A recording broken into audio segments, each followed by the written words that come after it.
Buenos días a todos y a todas. Bueno, estamos llegando al último módulo, el módulo 4.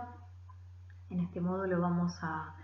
abordar leyes complementarias o específicas en salud. Ya en el módulo anterior abordamos el procedimiento de amparo en sus diferentes etapas, jurisprudencial, legislativa, constitucional. Vimos cómo la reforma constitucional de 1994 incorpora garantías constitucionales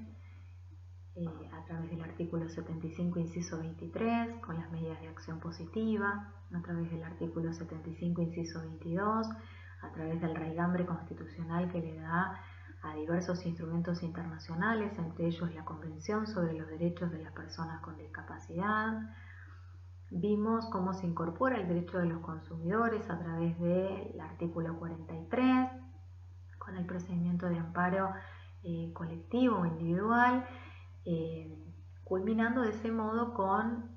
una evolución en la materia concerniente al procedimiento de amparo y solicitud de medidas cautelares. Vimos también cómo ese colectivo de personas tiene un instrumento internacional de notable trascendencia en la vida jurídica, la Convención sobre los Derechos de las Personas con Discapacidad, con raigambre constitucional a través del artículo 75, inciso 22, con la reforma del 94.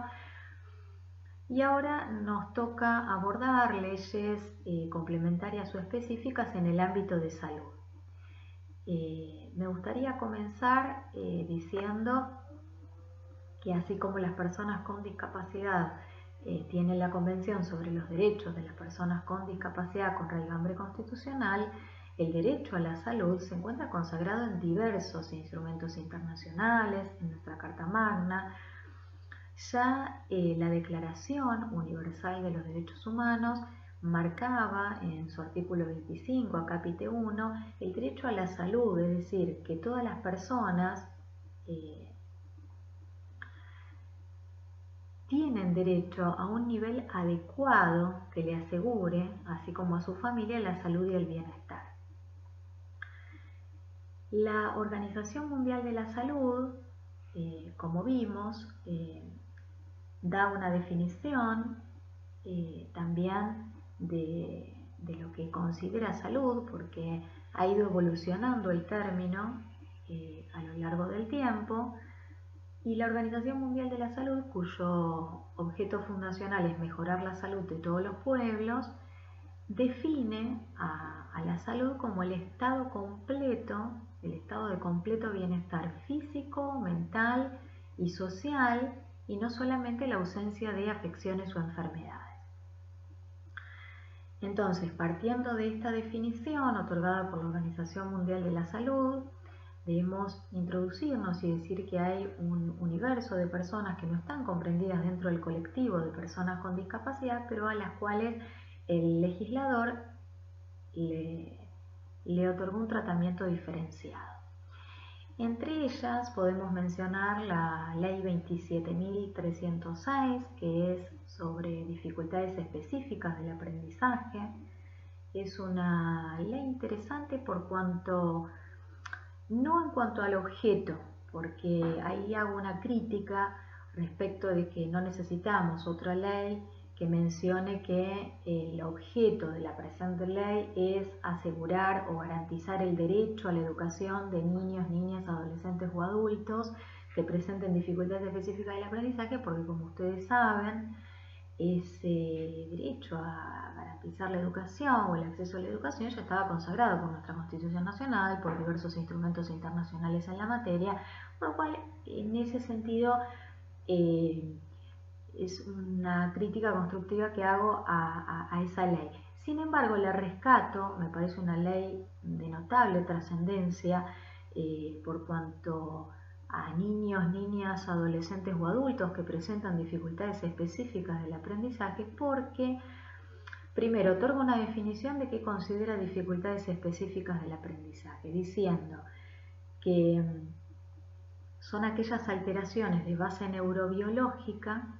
que afectan a los procesos cognitivos relacionados con la lectura, la escritura, el lenguaje y o los cálculos matemáticos que tienen implicancias significativas, ya sea leves, moderadas o graves en el ámbito escolar. Y es importante esta ley por cuanto asegura a ese universo de niños, niñas, adolescentes o adultos que presentan dificultades específicas del aprendizaje, que quedan de pleno derecho incorporados en el PMO, es decir, quedan incorporados en el plan médico obligatorio, todas aquellas procedimientos para la detección temprana y diagnóstico de las DEA,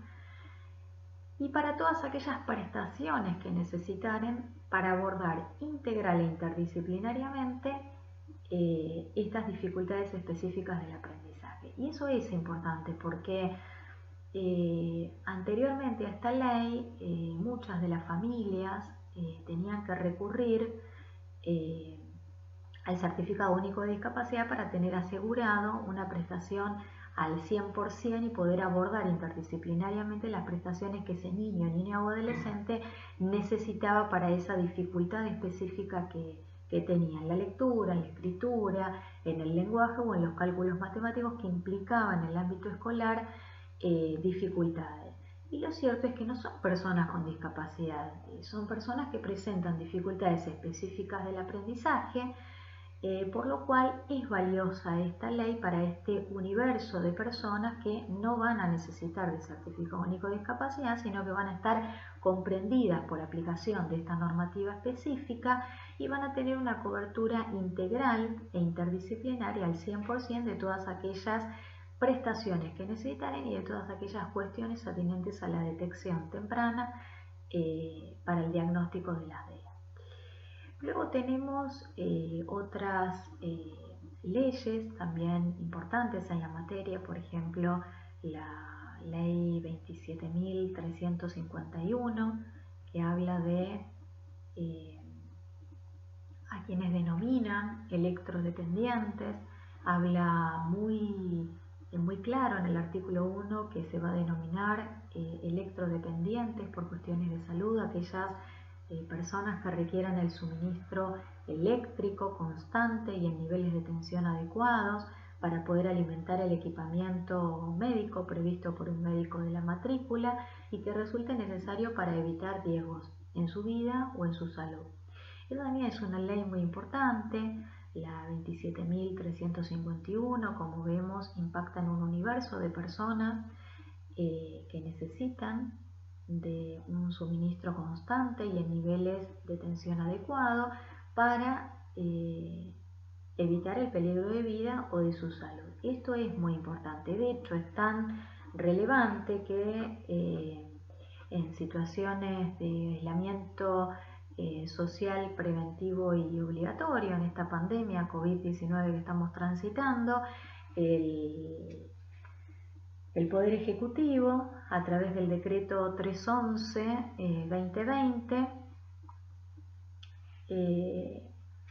a través de este decreto manifiesta que se hace una abstención del corte de servicios en caso de mora o de falta de pago. Es decir, que se abstengan las empresas que proveen energía eléctrica de realizar cortes de servicios en caso de demora o falta de pago, y detalla en ese decreto, a través de los dos artículos que tiene, que se abstenga esa empresa de energía eléctrica de realizar un corte para aquellas personas que adeudaran de hasta 3